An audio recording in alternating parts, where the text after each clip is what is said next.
Hello friends, welcome to PU Sir Physics. Today our topic is direction of the magnetic force. आपने जो magnetic force की quantity आपने गए lecture में आपने फाइंड आउट की थी, ठीक है। वो क्वांटिटी आपने कैसे निकाली थी वो मैं आपको बताता हूँ। आपने ऐसा स्टडी किया हुआ था कि भाई यहाँ पे हमारे पास कोई एक क्लोज सर्किट अवेलेबल है और हमारे पास एक क्लोज सर्किट में से कोई करंट का फ्लो हो रहा है और उसकी बाजू में से कोई मूविंग चार्ज पार्टिकल जा रहा है। तो मूविंग चार्ज पार्टिकल की जो वेलोसिटी है, तो वेलोसिटी में एग्जैक्ट परपेंडिकुलर डायरेक्शन में फोर्स लगेगा तो वो ऐसे टर्न होना स्टार्ट हो गया। वो जो टर्न क्यों हुआ? क्योंकि उस पर कोई फोर्स लगा। वो फोर्स कौन लगा रही थी? एक मैग्नेटिक फील्ड लगा रही थी। तो मैग्नेटिक फील्ड का सोर्स हमने फाइंड आउट किया था कि भाई मैग्नेटिक फील्ड का सोर्स होता है एक मूविंग चार्ज पार्टिकल, और वो किस पे फोर्स लगाती है? कि दूसरा मूविंग चार्ज पार्टिकल पे फोर्स लगाती है। हमने यहाँ पे देखा कि भाई हमारे सर्किट में से एक मूविंग चार्ज पार्टिकल जा रही थी। एक चार्ज पार्टिकल के पास एक ड्रिप वेलोसिटी थी और एक मिस के वो ट्रैवल कर रही थी, ठीक है। और ड्रिप वेलोसिटी क्या होती है आप अच्छे से जानते हो, ओके। ये चार्ज पार्टिकल मिस के और ड्रिप वेलोसिटी के साथ वो ट्रैवल कर रही थी और यहाँ पे भी एक दूसरा चार्ज पार्टिकल था, वो उसके पास भी एक वी वेलोसिटी अवेलेबल थी। तो वो भी क्या करेगी? उसकी अराउंड एक मैग्नेटिक फील्ड बनाएगी। वो भी क्या कर सकती है? उसके अराउंड एक मैग्नेटिक फील्ड बनाती है। तो जब भी दो मैग्नेटिक फील्ड मिस के कोरस्पॉन्डिंग होती है एक दूसरे के साथ, तो वहाँ पे एक फोर्स क्रिएट हो जाती है। और वो फोर्स क्या करेगी? जब भी कोई ऑब्जेक्ट में फोर्स लगता है, थ्री कंडीशन होती है। का तो वो ऑब्जेक्ट का एक्सेलरेशन होना स्टार्ट होता है, का तो वो ऑब्जेक्ट का डिसलेशन होना स्टार्ट होता है, का तो वो ऑब्जेक्ट की डायरेक्शन चेंज हो जाती है। तो यहाँ पे हमने क्या देखा कि भाई ये ऑब्जेक्ट की डायरेक्शन चेंज हो गई, बट उसका एक्सेलरेशन भी नहीं हुआ, डिसलेशन भी नहीं हुआ। इसलिए हम क्या बता सकते हैं कि भाई उसकी जो स्पीड आती है, वो स्पीड क्या आती है? उसकी जो वेलोसिटी होती है, दिस वेलोसिटी इज कॉन्स्टेंट। तो हम क्या बता सकते हैं कि भाई it is a not acceleration. तो ये एक्सेलरेशन नहीं हो करेगा, बट ऐसे हो कि सर्कुलेशन मोशन में क्या करना लगेगा? एक रिवॉल्यूशन करना स्टार्ट हो जाएगा, ठीक है। ओके, कोई भी चार्ज पार्टिकल के पास एक वी वेलोसिटी अवेलेबल होती है, उसको हम अगर कोई मैग्नेटिक फील्ड के रीजन में ले आएंगे तो वो चार्ज पार्टिकल क्या करेगा? एक रिवॉल्यूशन करेगा, ओके। तो अभी हमको ए वाली लेक्चर में हमको क्या स्टडी करना है कि भाई उस पर जो फोर्स लगा, तो फोर्स की डायरेक्शन हम कैसे फाइंड आउट करेंगे? फोर्स की डायरेक्शन हम कैसे फाइंड आउट करेंगे, ठीक है। ओके, तो फोर्स की डायरेक्शन फाइंड आउट करने के लिए लेफ्ट हैंड फ्लेमिंग रूल का हम यूज़ करेंगे। लेफ्ट हैंड फ्लेमिंग रूल का हम यूज़ करेंगे, ठीक है। ओके, यहाँ पे देखिए कि भाई ये जो हमारा थंब दिख रहा है और ये हमारी एक first finger, then after a finger, ठीक है। ओके, कि भाई ये जो हमारा थंब है, तो आपको कैसे याद रखनी, मैं आपको बताता हूँ कि भाई एफ एम आप सुनते हो, ओके। तो ये हमारी फोर्स की डायरेक्शन इंडिकेट करेगी, ये मैग्नेटिक फील्ड की डायरेक्शन इंडिकेट करेगी। तो वो कौन सी डायरेक्शन इंडिकेट कर सकती है? वो हमारी इसके इलेक्ट्रिक करंट और वेलोसिटी की डायरेक्शन इंडिकेट कर सकती है, ठीक है। जैसे कि मैं आपको बताता हूँ कि भाई यहाँ पे मैग्नेटिक फील्ड की डायरेक्शन है एसी।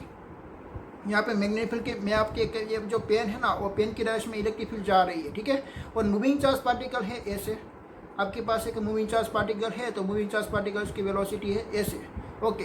तो उस पर फोर्स कैसे लगेगा वो आपको फाइंड आउट करना है। तो आप पहले क्या करेंगे? लेफ्ट हैंड फ्लेमिंग रूल की कंडीशन आप देखिए कि भाई तीन के बीच में 90 डिग्री होना चाहिए। आपको ऐसे आपको इसका ऐसे नहीं करने देना है, ठीक है। आपको क्या करना है कि भाई उसकी बीच में एक परपेंडिकुलर एक 90 डिग्री होना चाहिए, ओके।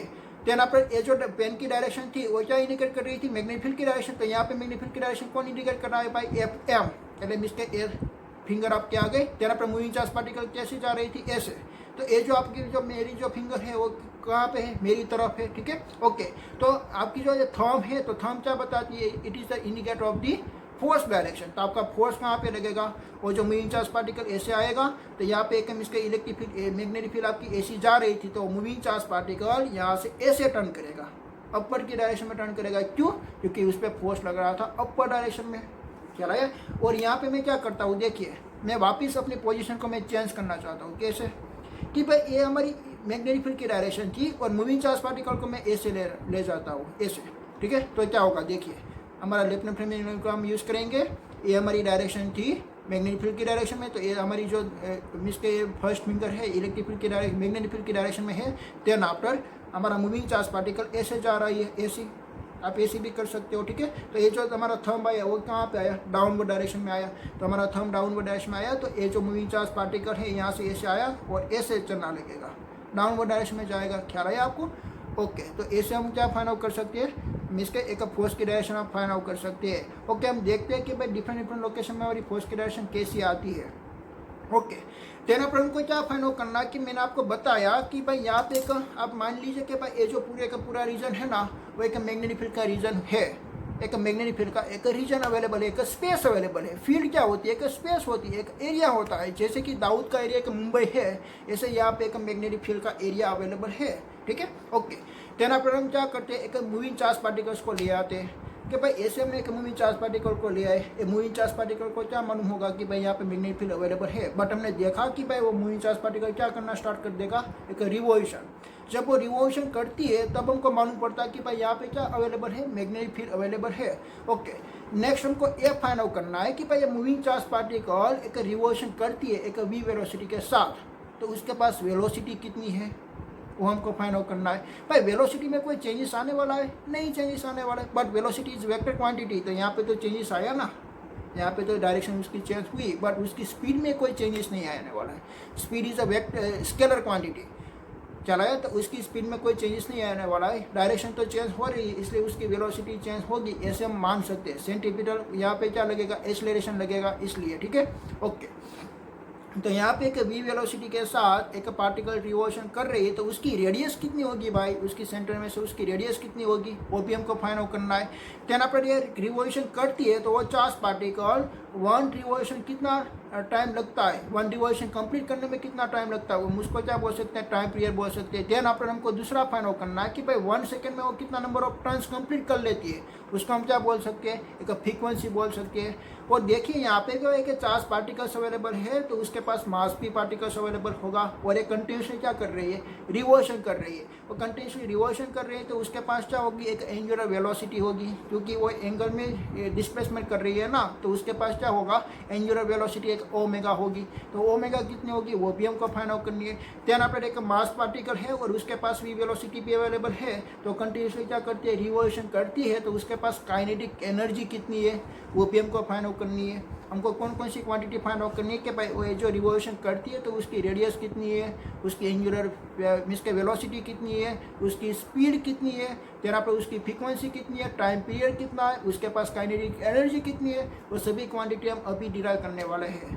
चला है आपको। पहले तो हम क्या सीखेंगे कि फोर्स की डायरेक्शन कैसे हम फाइंड आउट करेंगे। तो फोर्स की डायरेक्शन फाइंड करना एकदम ईजी है, आपको एक लेफ्ट फेमिनिन का यूज़ करना है। ये है हमारा एफ एम देना पर ये डायरेक्शन किसकी आएगी, वेलोसिटी है तो वेलोसिटी की डायरेक्शन आएगी, और करंट है तो करंट की डायरेक्शन आती है।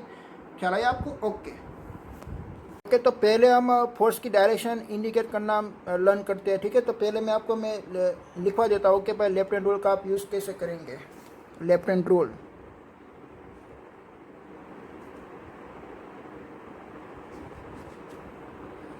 तो फर्स्ट आपको मैग्नेटिक फील्ड कौन इंडिकेट करती है, मैग्नेटिक फील्ड उसका सिंबल क्या होती है, B by index finger.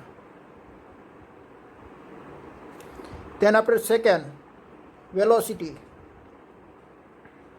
Velocity आप पी लिख सकते हो, और करंट भी, वेलोसिटी और करंट जो आपको दिया हुआ है वो बाय मिडल फिंगर।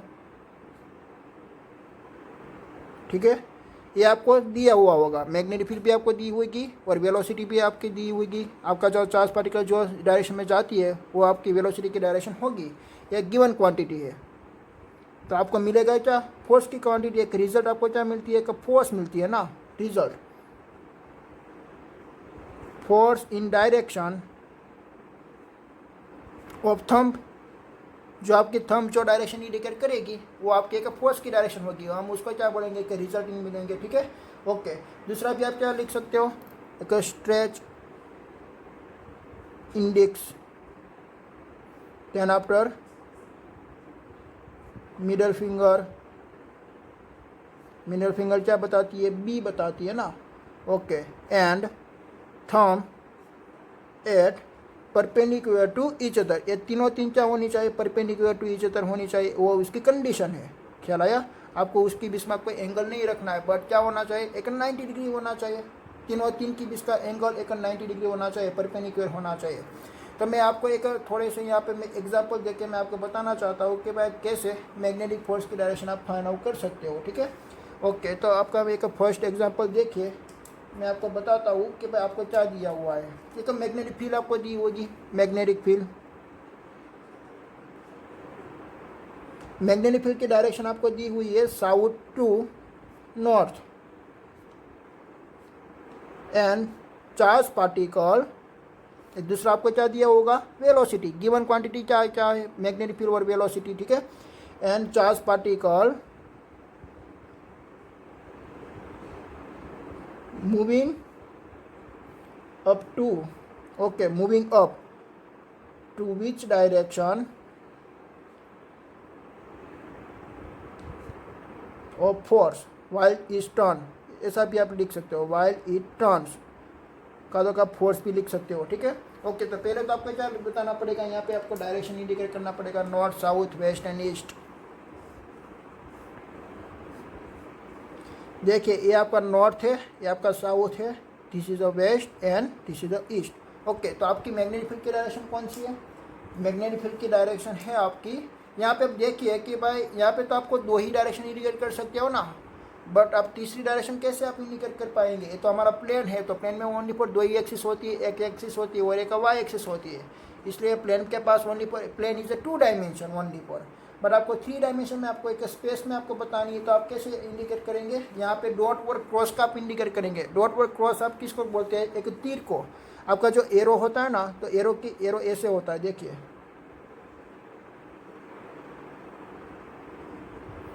आपका एरो कोई ऐसे होता है, अगर आपका एरो आपकी तरफ आता है तो आपको क्या इंडिकेट होता है, ओनली फॉर एक डॉट, मीन्स के आउटवर्ड डायरेक्शन में क्या इंडिकेट होगा, डॉट इंडिकेट होगा।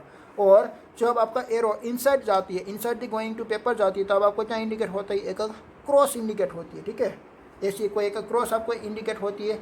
जब एरो आउटवर्ड डायरेक्शन में आती है, going to outward direction paper, ख्याल आया, तब आपको क्या इंडिकेट होती है, एक डॉट इंडिकेट होती है। जब आपका arrow inside going to paper जाती है, तब आपको एक क्रॉस इंडिकेट होती है। तो इसको मैं यहाँ पे लिख देता हूँ कि भाई कमिंग आउट, ये किसकी डायरेक्शन है, कमिंग आउट की, तो किसकी डायरेक्शन है, गोइंग इन की डायरेक्शन है, ख्याल आया आपको। ओके, देन आप ये दोनों की डायरेक्शन आप ऐसे आप डॉट और क्रॉस से आप इंडिकेट कर सकते हो। अगर कमिंग आउट है तो डॉट, और कमिंग इन है मीन्स आपका एरो मीन्स के ऐसे जा रही है, तो आप मीन्स के क्रॉस का यूज़ कर सकते हो, ठीक है। और यहाँ पे देखिए कि मैग्नेटिक फील्ड कहाँ पे आपको दे रखी है, magnetic field is south to north. Okay, तो ये आपकी मैग्नेटिक फील्ड की डायरेक्शन हुई ऐसी, साउथ टू नॉर्थ। देन आपका मूविंग चार्ज पार्टिकल कहाँ पे जा रहा था, मूविंग चार्ज पार्टिकल्स आपका मीन्स के वेलोसिटी आपको कहाँ पे दे रखी, अप मीन्स के आउटवर्ड डायरेक्शन। तो मैं यहाँ पे वेलोसिटी इंडिकेट करता हूँ डॉट से आपकी भी वेलोसिटी इंडिकेट हुई। तो आप लेफ्ट हैंड फ्रेम के आप पोजीशन बनाइए और आप देखिए कि देख के मैं आपको यहाँ पे बताता हूँ कि भाई आप मैग्नेटिक, आपने ऐसी यहाँ पे कंडीशन बना लिया, और मैग्नेटिक फील्ड कहाँ पे जाती है, आउटर। पहले तो ये एफ है और एम है, और ये हमारी एक वेलोसिटी ए है, ठीक है। ओके, देखिए कि भाई मैग्नेटिक फील्ड आपकी कहाँ पे जाती है, अपर डायरेक्शन में मीन्स के नॉर्थ, साउथ टू नॉर्थ ऐसे, तो ये हमारी मैग्नेटिक फील्ड की डायरेक्शन हो गई। और वेलोसिटी कैसे आती है, आउटवर्ड, तो आपको क्या करना है कि भाई ऐसे आपको टर्न करना है, ऐसे, ठीक है। ओके, आपने ऐसा टर्न कर लिया, तो देखिए कि भाई आपका फोर्स कहाँ पे लगती है, ए डायरेक्शन में आपकी फोर्स लगती है, ख्याल आया, ए वाली डायरेक्शन पे, मीन्स के वेस्ट डायरेक्शन में आपकी फोर्स लगेगी, ठीक है। तो यहाँ पे मैं लिख देता हूँ कि भाई फोर्स कहाँ पे एक्सपीरियंस होगी, force is in west direction. तो आपका चार्ज पार्टिकल एक वेस्ट डायरेक्शन में टर्न करेगा, ख्याल आया आपको। ओके, मैं दूसरा आपको एग्जांपल देता हूँ, देखिए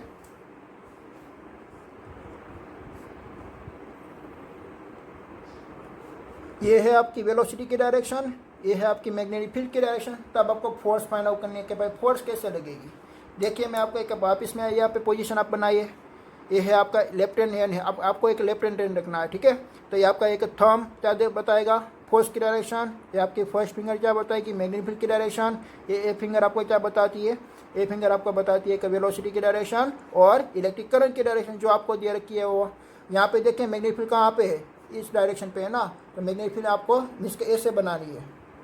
ओके, तो यहाँ पर देखिए आपकी पोजीशन ऐसे होगी, मेरे कैमरे में नहीं आ रही है, आप बनाइए अपने हिसाब से।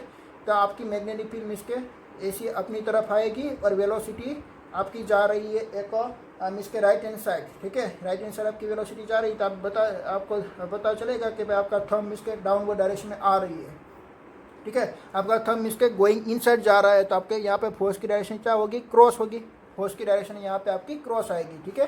तो यहाँ पे आपका फोर्स कहाँ पे आया, गोइंग इनसाइड पेपर आ गया।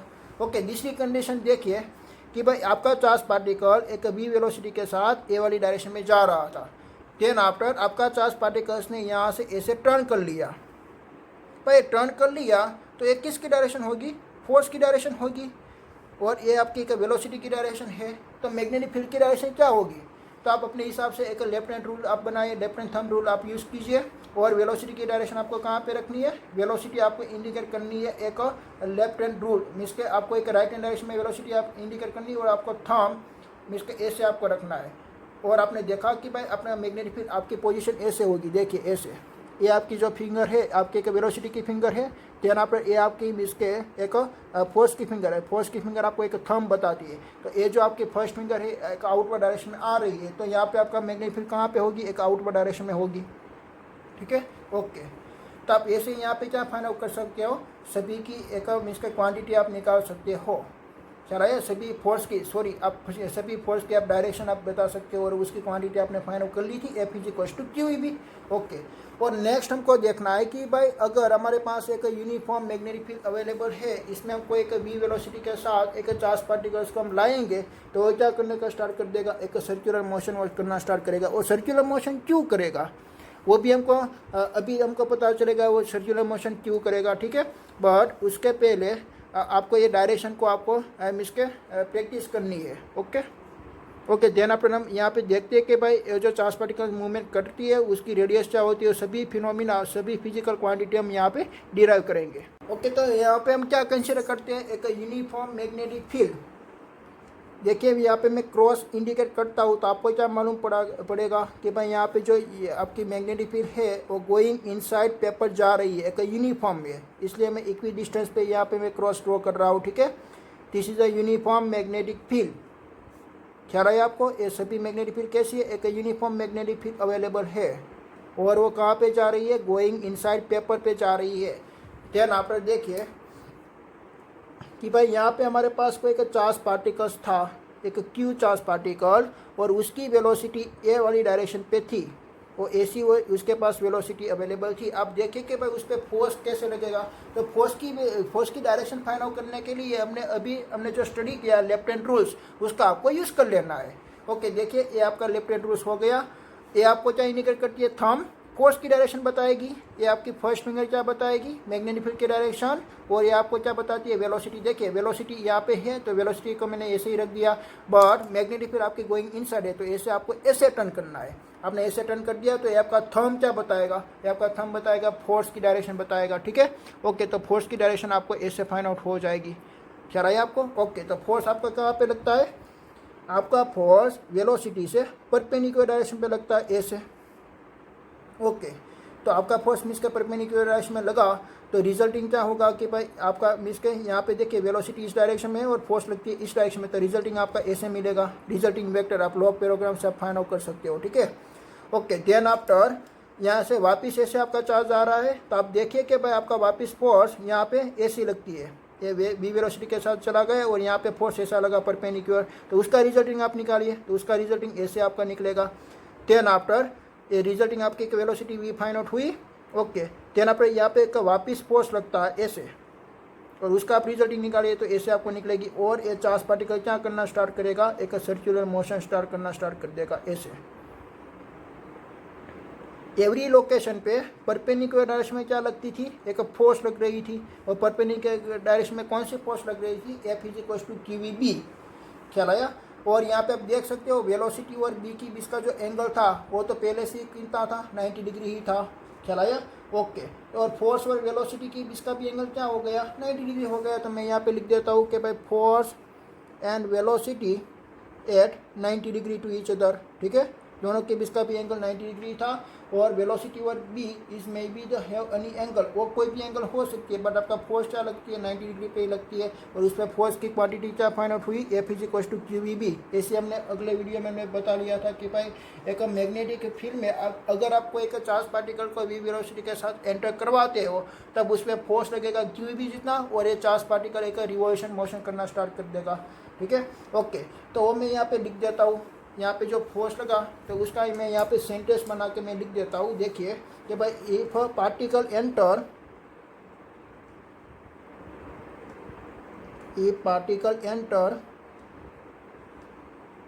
इन मैग्नेटिक फील्ड मीन्स के be at right angle to it, then it experiences centripetal experience. देखो ये पार्टिकल मीन्स के क्या कर रही है, ये पार्टिकल कंटिन्यूसली रिवॉल्यूशन मोशन कर रही है, तो सेंटर में इसका दूसरा फोर्स प्रोड्यूस होगा, और दूसरा फोर्स को हम क्या बोल सकते हैं, सेंट्रीपिटल फोर्स हम बोल सकते हैं। ठीक है, ओके। तो experience centripetal force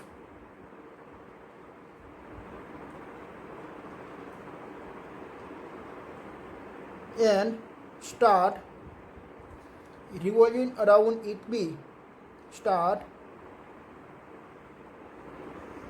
revolving around means के वो रिवॉल्यूशन करेगा, revolution around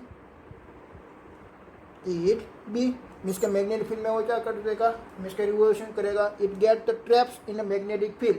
okay, then after उस पर जो फोर्स लगेगा वो फोर्स कितना लगेगा, F is equal to Q B sine theta जितना फोर्स लगेगा। यहाँ पे थीटा एंगल कितना, if theta angle is 90 degree so that your force is equal to Q B. कि भाई सेंटीमीटर फोर्स के बारे में आपने 11th में स्टडी किया हुआ था कि भाई कोई भी पार्टिकल हो, अगर वो पार्टिकल एक मीन्स के सर्कुलेशन मोशन करती है तो सेंटर में उसका सेंटीमीटर फोर्स लगती है mv²/r।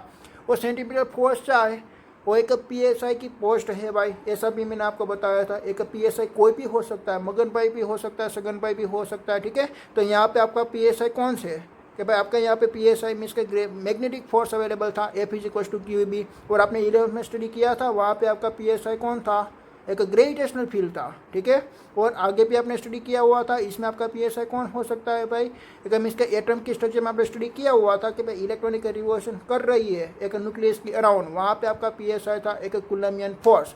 psi का मीनिंग क्या है, centripetal force.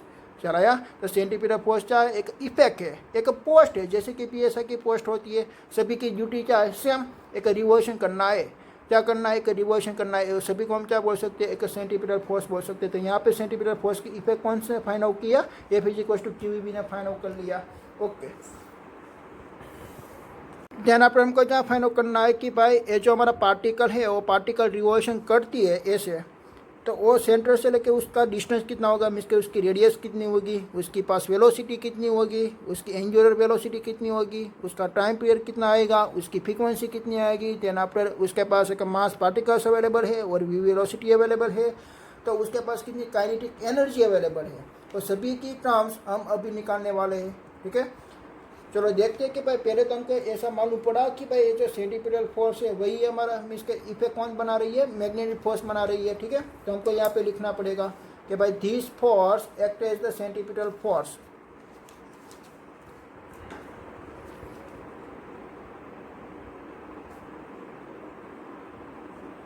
This force act as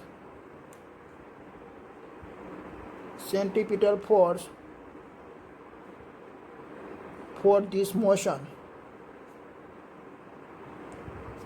तो आप क्या लिख सकते हो, सेंटीपिटल फोर्स का इक्वेशन क्या होती है, mv²/r is equal to magnetic force QVB। Okay, ध्यान पर आप देखिए कि भाई ए भी हमारी वेलोसिटी है और QVB भी हमारी क्या आती है, वेलोसिटी। दोनों की वेलोसिटी सेम ही होती है, क्योंकि आपने स्टडी किया कि भाई जब ये रिवॉल्यूशन करती है तो वह बिना एक्सेलरेशन से रिवॉल्यूशन करती है, तो दोनों की स्पीड क्या होगी, सेम ही होगी। और ऐसे हमने यहाँ पे v को सब्जेक्टिव बना दिया, तो हमको क्या फाइंड आउट हो गया, QBr/m। ठीक है, तो ये उसकी फाइंड आउट हो गई वेलोसिटी। और चार्ज अपन मास को हम क्या बोल सकते हैं, एक स्पेसिफिक चार्ज हम बोल सकते हैं, Q/m को क्या बोल सकते हैं, स्पेसिफिक चार्ज। ओके, अगर आपको एक 3 एलिमेंट दिया हुआ है, एक इलेक्ट्रॉन दिया हुआ है, इलेक्ट्रॉन, तो इलेक्ट्रॉन का specific charge it is E/, mass of electron होती है। जहाँ पर आपको एक दूसरा दिया हुआ है प्रोटॉन, प्रोटॉन का स्पेसिफिक चार्ज है E/, मास ऑफ प्रोटॉन। देखो मास ऑफ इलेक्ट्रॉन और मास ऑफ प्रोटॉन की वैल्यू दोनों डिफरेंट है। मास ऑफ प्रोटॉन हेवी है तो उसकी वैल्यू है 1.67 × 10⁻⁻27 किलोग्राम, और मास ऑफ इलेक्ट्रॉन की वैल्यू है 9.1 × 10⁻31 किलोग्राम। ठीक है, देन आफ्टर हीलियम, आपको एक हीलियम भी दिया हुआ है,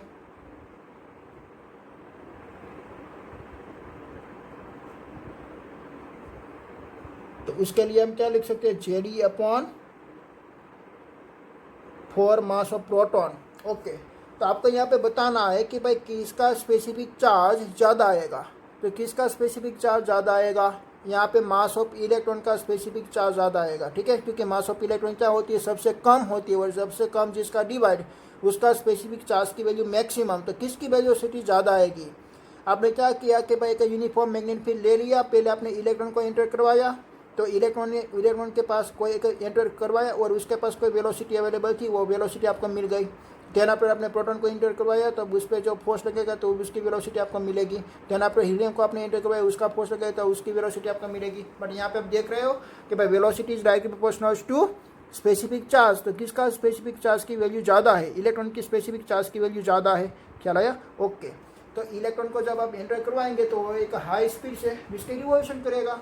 ओके, देन पर हमको क्या फाइंड आउट करना है, उसकी रेडियस भी हमको निकालनी है। तो उसकी रेडियस हम कैसे निकालेंगे, देखिए हमारा इक्वेशन बना था mb/r is equal to QB। तो हम क्या करेंगे, यहाँ पे r को हम सब्जेक्टिव बना देंगे, तो r को हमको सब्जेक्टिव बनाना है तो उसको हम इन्वर्स कर देंगे, r/mb is equal to 1/QB, so that r is equal to mb/QB, this is your radius.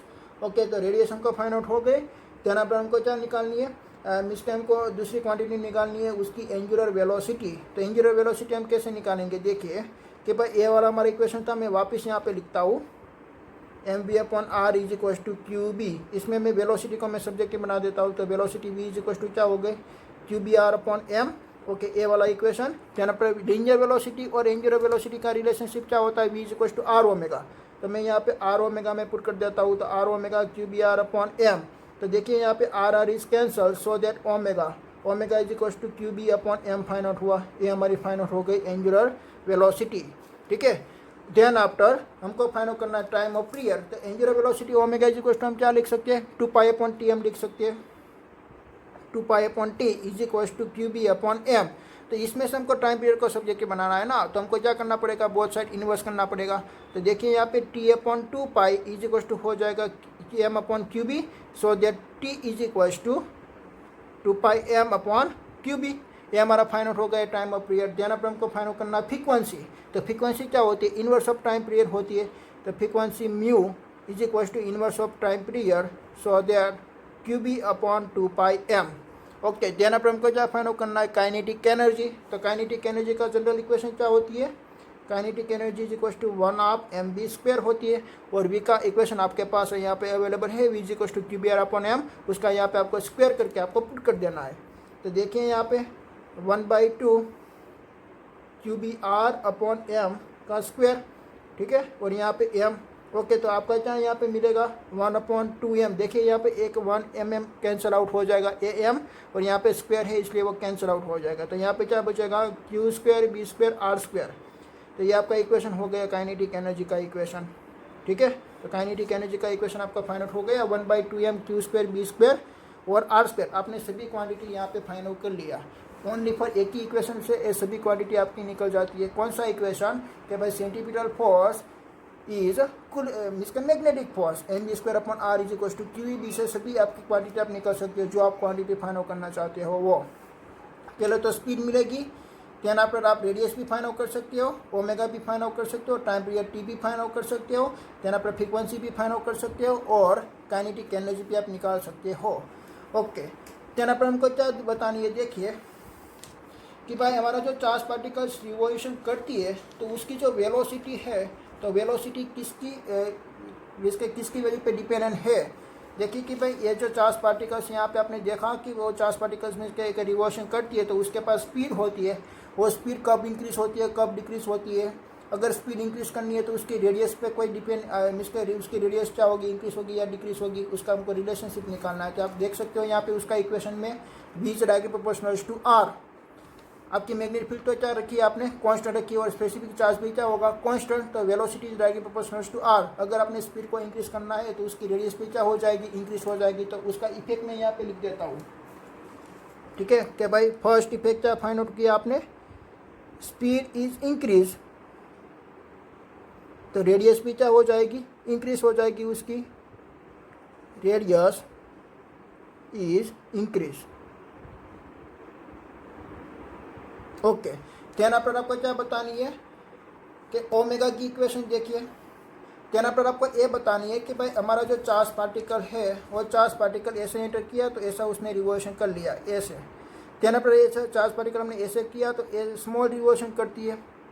तेना पर एक चार्ज पार्टिकल ऐसे हमने रिवोल्यूशन किया तो वो एक लार्ज रिवोल्यूशन करती है। जब वो लार्ज रिवोल्यूशन करती है तो तब उसका टाइम पीरियड क्या होगा, तब उसकी एंगुलर वेलोसिटी क्या होगी, चलाया। जब वो लार्ज रिवोल्यूशन करती है तब उसको डिस्टेंस कितना ट्रैवल करना पड़ता है, इसका लार्ज डिस्टेंस ट्रैवल करना पड़ता है, क्या है, लार्ज डिस्टेंस ट्रैवल करना है तो उसकी वेलोसिटी क्या होगी, ज़्यादा होगी, क्योंकि उसकी रेडियस ज़्यादा हो गई ना। तभी तो हमने इक्वेशन निकाला कि भाई अगर रेडियस इज ज़्यादा so that velocity is maximum, अगर radius is minimum so that velocity is minimum. यहाँ पे एंगुलर वेलोसिटी क्या होगी, सेम होगी। क्यों एंगुलर वेलोसिटी सेम होगी, एंगुलर वेलोसिटी का मीनिंग क्या होता है, एंगुलर डिस्प्लेसमेंट अपॉन टाइम, ठीक है। मीन्स के जितना एंगल, यहाँ पे देखिए कि मैं यहाँ पे मीन्स के क्वेश्चन बनाना चाहता हूँ कि ऐसे, ओके देखिए भाई इसका एंगल भी थीटा है और ऐसे मैंने ले लिया तो उसका भी एंगल थीटा है। बट देखिए कि भाई ये जो डिस्प्लेसमेंट है, डिस्प्लेसमेंट क्या हो गया ज़्यादा और उसका डिस्प्लेसमेंट क्या हो गया कम, उसका डिस्प्लेसमेंट उससे भी कम, उसका डिस्प्लेसमेंट उससे भी कम। तो आपको यहाँ से यहाँ तक जाना है तो उसमें टाइम लगती है कि भाई ये जो पार्टिकल को यहाँ के जाने के लिए टाइम लगता है dt टाइम, तो उसको भी कितना टाइम लगेगा यहाँ से यहाँ के जाने के लिए dt टाइम लगेगा। बट उसको स्पीड क्या करनी पड़ेगी, ज़्यादा करनी पड़ेगी, क्योंकि यहाँ पे डिस्टेंस आप देख रहे हो, डिस्टेंस वो ज़्यादा हो रहा है, उसके कंपेरिजन में वो डिस्टेंस कम है, वो भी कम है, वो भी कम है। तो आपको जब डिस्टेंस आप कम करते हो तब उसकी रेडियस स्पीड क्या हो जाती है, डिक्रीज हो जाती है। और जब डिस्टेंस इंक्रीज मीन्स के radius is increase so that speed is also increase. Okay तो नेक्स्ट हमको बताना है कि भाई ओमेगा के बारे में। ओमेगा मीन्स के एंगुलर वेलोसिटी, आपने यहाँ पे इक्वेशन अवेलेबल है। तो एंगुलर वेलोसिटी किसकी वजह पे डिपेंडेंट है, आर की वजह पे डिपेंडेंट है, नहीं है डिपेंडेंट। आप कोई भी मीन्स के रेडियस रखिए बट ओमेगा क्या आएगा, कांस्टेंट ही आएगा, क्या रहा। तो ओमेगा किसकी वजह पे डिपेंडेंट है, बी की वजह पे डिपेंडेंट है। अगर आपने इंटेंसिटी ऑफ बी की वैल्यू ज़्यादा कर दिया तो ओमेगा की वैल्यू ज़्यादा हो जाएगी, तो वो फास्ट रिवॉल्यूशन करने लगेगा, चलाया। वो फ्रीक्वेंसी की वैल्यू भी क्या आएगी, उसकी फास्ट हो जाएगी। खबर हो, मालूम पड़ा आपको। ओके तो ओमेगा इज इक्वल टू हम क्या लिख सकते हैं, डायरेक्टली प्रोपोर्शनल्स टू बी। ओके देखिए कि भाई ओमेगा इंक्रीज हो जाता है, बी की मैंने इंटेंसिटी क्या कर लिया, ज़्यादा कर लिया, तो ओमेगा क्या हो जाएगा, इंक्रीज। अगर ओमेगा ज़्यादा इंक्रीज हो जाएगा तो टाइम पीरियड क्या होगा, कम होगा ना, क्योंकि टाइम पीरियड क्या होती है, वन रिवॉल्यूशन करने में कितना टाइम लगती है वो। अगर आपने एंगुलर स्पीड ज़्यादा कर दी है तो टाइम पीरियड बेसिकली क्या हो जाएगी, मीन्स के टाइम पीरियड आपकी कम होगी। ओके तो टाइम पीरियड कम होगी तो फ्रीक्वेंसी क्या होगी, ज़्यादा हो जाएगी। ओके तो ओमेगा और टी है वो दोनों इंडिपेंडेंट ऑफ द रेडियस पे है। तो मैं दूसरा में लिख देता हूँ ओमेगा एन टी। देखिए टी का इक्वेशन यहाँ पे है, तो इसमें भी कोई रेडियस नहीं है, चलाया। कि भाई आपको इतना डिस्टेंस ट्रैवल करना है तो भी आपका टाइम कितना लगेगा, टी जितना ही लगेगा। और इतना डिस्टेंस आपको टाइम करना है तो भी आपका टाइम कितना लगेगा, टी जितना ही लगेगा, चलाया। ऐसे आपको ऐसे इतना डिस्टेंस आपको ट्रैवल करना है तो भी आपका टाइम पीरियड टी ही लगने वाला है, इतना डिस्टेंस आपको टाइम करना है तो भी आपका टाइम पीरियड टी ही लगने वाला है। क्यों, क्योंकि ए जो डिस्टेंस आप ट्रैवल करेंगे तब उसकी वेलोसिटी क्या हो जाएगी, ज़्यादा हो जाएगी, और ए वाली डिस्टेंस पे उसकी वेलोसिटी कम हो जाएगी, क्योंकि उसकी रेडियस क्या हो गई है, कम, सो दैट उसकी स्पीड भी कम और उसकी स्पीड ज़्यादा हो जाएगी। पर दोनों का टाइम क्या आएगा, सेम ही आएगा, ख्याल आया, दोनों का टाइम सेम ही आता है। ओके तो omega and T is are independent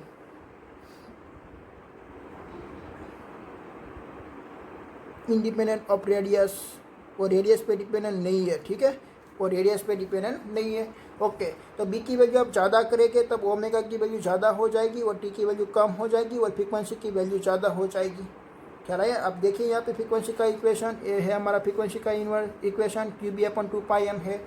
तो अब बी की वैल्यू ज़्यादा करने से आपकी फ्रीक्वेंसी ज़्यादा होती है, ओमेगा की वैल्यू ज़्यादा होती है, बट रेडियस डिक्रीज हो जाती है। देन आफ्टर टाइम पीरियड भी क्या हो जाती है, डिक्रीज हो जाती है। ओके तो ये सारी फिनोमिना आपने स्टडी की कि भाई हमने यहाँ तक हमने उसकी रेडियस निकाल लिया, उसकी एंगुलर वेलोसिटी निकाली, उसकी लीनियर स्पीड निकाली, देन पर उसकी मीन्स काइनेटिक एनर्जी का इक्वेशन निकाल लिया, उसकी फ्रीक्वेंसी निकाली, टाइम पीरियड निकाला, उसे भी इक्वेशन आपने एक ही इक्वेशन से निकाला। वो आपको रटना मानने की ज़रूरत नहीं है, आपको ओनली पर वन ही इक्वेशन से आप डिराइव कर सकते हो।